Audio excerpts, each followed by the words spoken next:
para magsalita po ako ng mga involved dito kung kanino po napupunta yon. Siyempre, tatakot din po ako sa buhay ko, sa pamilya ko.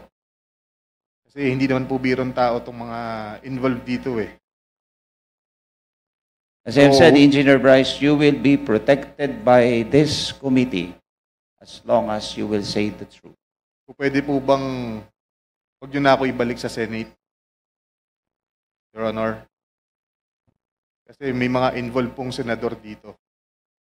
At hindi ko po alam ang magiging kapalaran ko pag binalik niyo ako doon. Magsalita ka muna. And this committee will assure you that you will be protected. Your Honor, parang mas kailangan ko po muna ng assurance niyo bago ako magsalita.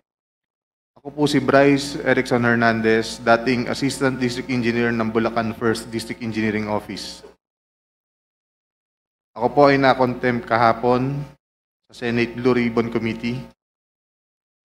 Habang ako po ay nakadetain, nakapag-isip po ako at nagdesisyon na maglabas ng ilang nalalaman ko sa flood control project base po sa aking natatandaan sa ngayon. Tama po si Senator Lacson na ang mga engineers ng DPWH ay tila naging legman o bagman na lang.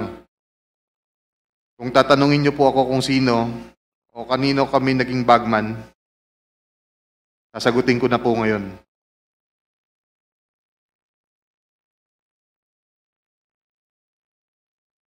Sabi ni Senator Marcoleta kahapon, ligtas ka na.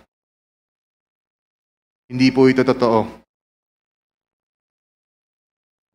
Si Senator Jinggoy Ejercito Estrada, Senator Joel Villanueva, Yusek Robert Bernardo, at D. Alcantara. Si Senator Jinggoy po ay nagbaba ng 355 million ngayong 2025 sa mga ilang projects sa Bulacan.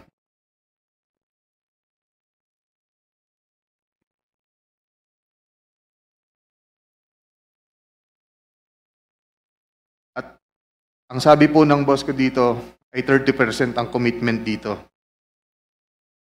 Ang mga projects po na to ay first, construction of flood mitigating structure with pumping station and floodgate, phase 3, Barangay Mercado, Hagonoy, Bulacan, with an allocation of 60 million pesos.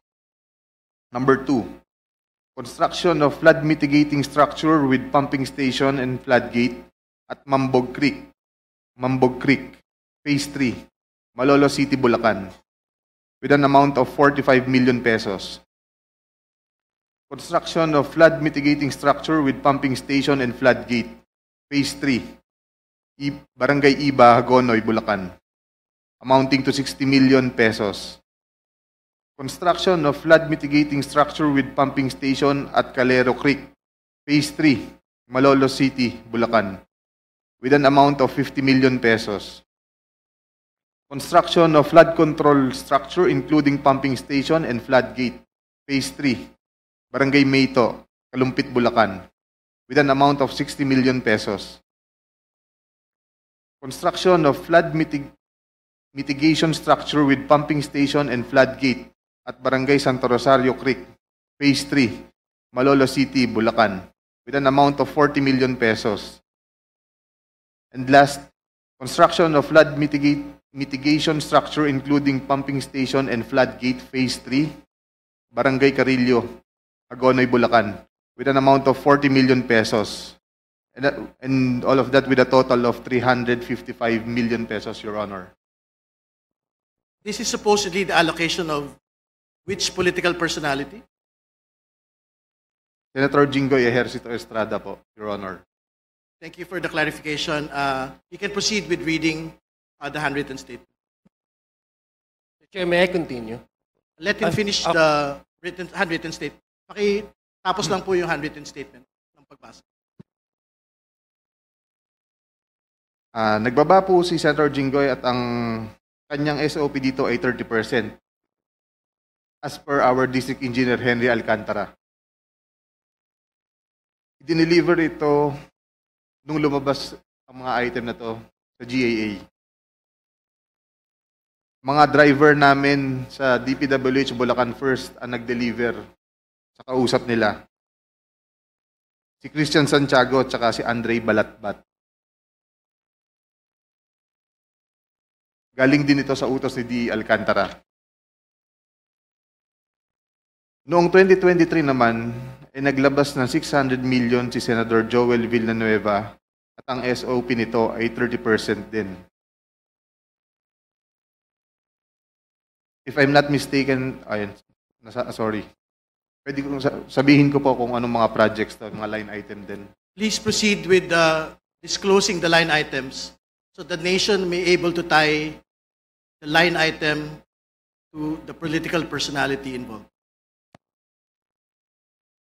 First, rehabilitation of flood control structure along Balagtas River, Barangay Panginay, Tuwawa, Phase 3, Balagtas, Bulacan, with an amount of 75 million pesos. Construction of Bukawe River Flood Mitigation Structure, Station 12, plus 589 to Station 12, plus 739, at Barangay Bambang, Bukawe, Bulacan, with an amount of 75 million pesos. Construction of Bukawe River Flood Mitigation Structure at Station 4, plus 204 to Station 4, plus 354, at Barangay Turo, Bukawe, Bulacan, with an amount of 75 million pesos. Construction of Bukawe River Flood Mitigation Structure at Station 3, plus 036 to Station 3, plus 236, at Barangay Kaingin, Bukawe, Bulacan. Construction of, this also has an amount of 75 million pesos. Number 5, construction of Bukawe River Flood Mitigation Structure at Station 5 plus 466 to Station 5 plus 667 at Barangay Bunlo, Bukawe, Bulacan, with also an amount of 75 million pesos. Construction of Balagtas River Flood Mitigation Structure at Station 3 plus 533 to Station 3 plus 683 at Barangay Santol, Balagtas, Bulacan, with an amount of 75 million pesos also. Construction of Balagtas River Flood Mitigation Structure at Station 7 plus 654 to Station 7 plus 804 at Barangay Dalig, Balagtas, Bulacan, also with an amount of 75 million pesos. And last is the construction of Balagtas River Flood Mitigation Structure at Station 14 plus 124 to Station 14 to 200 plus 274 at Barangay San Juan, Balagtas, Bulacan, also with an amount of 75 million pesos, and all in all with a total of 600 million pesos. Can you state again for the record the total amount and that this is the projects for which particular political personality? 600 million pesos last 2023 from Senator Joel Villanueva. Thank you. Please proceed with your handwritten statement. At ang SOP nito ay 30% din.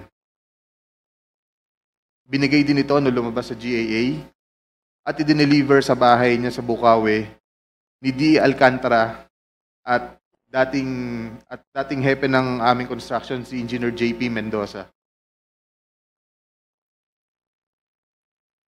Si D. Alcantara namin ang masasabing chief implementor. Siya po ang kumakausap sa lahat ng politiko na involved dito. At least 3% po siya sa lahat ng projects na dumadaan sa opisina namin. At pinapasabi pa nga sa amin sa mga kontraktor na kung gusto nyong magkaroon ng maraming projects sa susunod, ay magbigay kayo ng additional na 2% sa kanya. Parang finder's fee daw. Si D.E. Henry Alcantara po ang usually nagde-deliver sa mga politiko at kay Yusek Robert Bernardo po. Pasensya na po, ito pa lang po ang aking mga masasabi sa ngayon. Mabigyan lang po ako ng sapat na oras pagkakataon na makausap ang aking mga abogado. Handa na po akong maglabas ng lahat ng nalalaman ko pa. Maraming salamat po.